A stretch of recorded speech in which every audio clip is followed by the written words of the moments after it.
حریم نے وہی ٹرے آلی کی طرف کرتے ہوئے جواب دیا، آلی باجی کے لیے بنائی تھی، سوچا آپ کے اور بھائی کے لیے بھی بنا دوں۔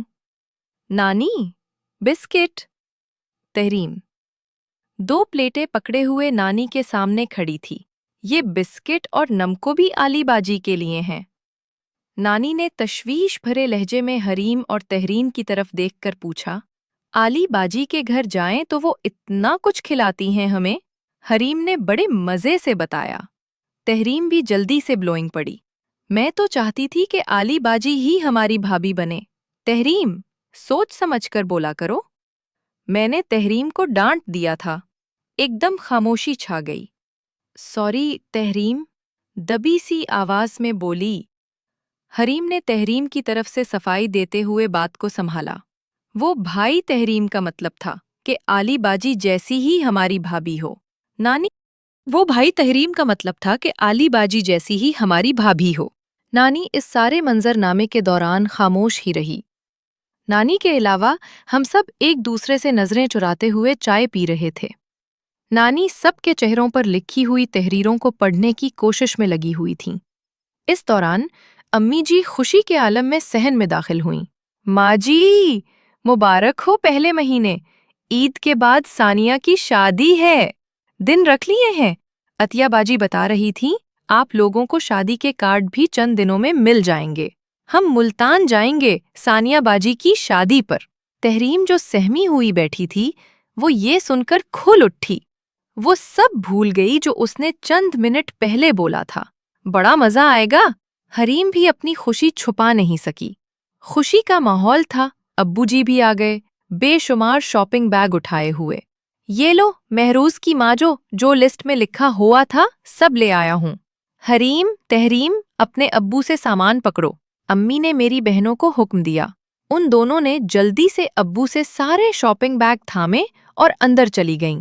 آلی نے بھی اپنا خالی کپ رکھا اور وہ بھی سیڑھیاں چڑھ گئیں۔ اگلے مہینے ثانیہ کی شادی ہے۔ امی نے اپنی طرف سے ابو کو خوشی کی خبر سنائی۔ ابو منہ بناتے ہوئے بولے، چلو جی، نیا خرچہ۔ ابو کے لیے یہ فکر مندی کی بات تھی۔ جس نے بھی کہا ہے ٹھیک ہی کہا ہے۔ ایک قوم کا ہیرو دوسری قوم کے لیے ولن ہوتا ہے۔ ایک کی خوشی دوسرے کو غم معلوم ہوتی ہے۔ ثانیہ کے لیے یہ خوشی کی بات تھی کہ اس کی ڈیلر خرم سے شادی ہونے والی تھی۔ نہ جانے مجھے کیوں تکلیف ہو رہی تھی۔ مہروز یاد آیا۔ رستے میں ساجد بھائی اور بھابھی ملے تھے۔ ان کا ٹی وی پھر سے خراب ہو گیا ہے، وہ تو ٹھیک کراؤ۔ اس ٹی وی کی تو… میرے اندر ثانیہ کی شادی کی خبر سن کر آگ لگی ہوئی تھی۔ اوپر سے ابو نے ٹی وی ٹھیک کرنے کا حکم دے دیا۔ جاؤ بھی، ساجد بھائی نے 9 بجے خبر نامہ دیکھنا ہوتا ہے۔ میں نے اپنا ٹول باکس اٹھایا اور گھر سے نکل گیا۔ تویا کے گھر کی بیل بجانے سے پہلے ہی عارفہ نے دروازہ کھول دیا، جیسے وہ میرے انتظار میں ہی کھڑی تھی۔ جیسے ہی میں تویا کے گھر داخل ہوا، عارفہ فکرمندی سے کہنے لگی، مہروز، مجھے تم سے بہت ضروری بات کرنی ہے۔